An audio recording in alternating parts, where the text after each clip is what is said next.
Hey, Andrew here from the Investor's Way, and welcome to Woody's Weekly Wisdom, episode number 57.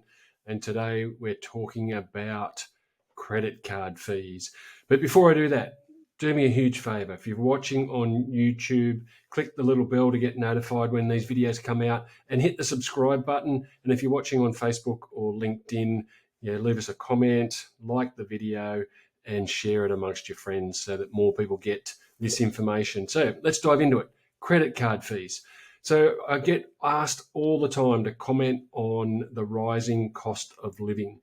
And so when I saw this headline this morning, card purchases attract $1.9 billion in scheme fees, prompting transparency calls, I thought, here's an opportunity to explain why the use of these cards is hurting us when it comes to the cost of living crisis. So predominantly what this article's about, and I won't necessarily scroll through all of it, but it's just showing the enormous fees that banks are imposing on customers. Ultimately, they're imposing them on businesses, which are then flowing on those fees to customers in their higher prices. So whether you're paying a card fee or not, it's in their price. So some businesses will add a card fee to every payment.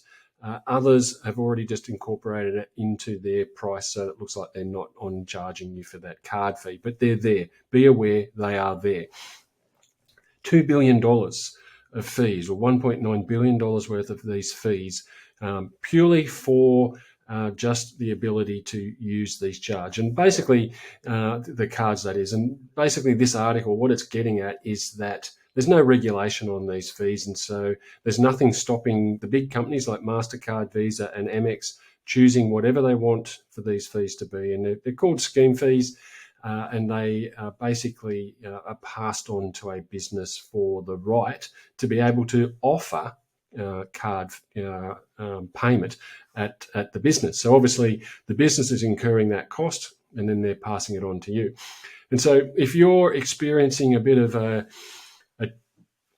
impact of the cost of living crisis, and let's face it, who isn't, then one of the things you might want to think about when it comes to managing and solving your cost of living crisis, not necessarily completely eradicating it, because that's not going to be necessarily possible, but maybe it's time that we returned to the good old cash. Now, I know it's not convenient these days, it's not popular, and it's just generally a lot slower.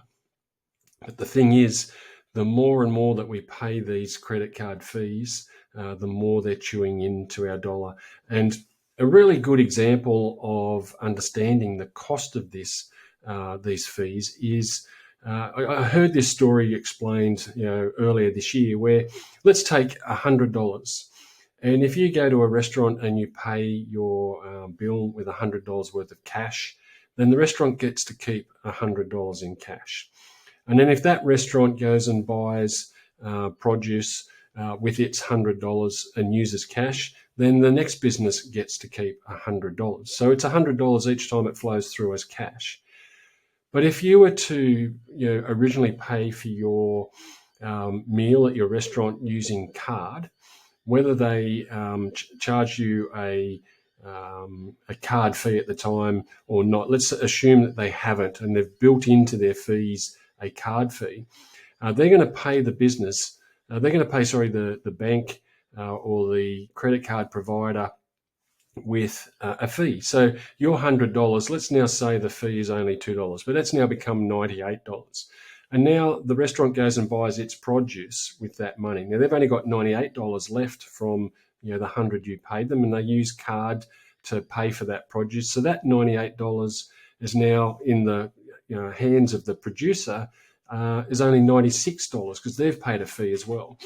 And the more that goes on, eventually that $100 has been chewed up in credit card fees. So if it's only $2 fee and it's 50 transactions, credit card transactions, that $100 has gone from any of the businesses and it's now at the credit card company. So they have basically eradicated that $100 from the system. It's in their account. But if you use cash for those 50 transactions, then $100 is still $100. So when you look at your personal scenario, when you look at your household spending, if you could eradicate a number of these transaction fees from your spending, then you're going to have more money in at the end of the day, end of the week, end of the month, end of the year.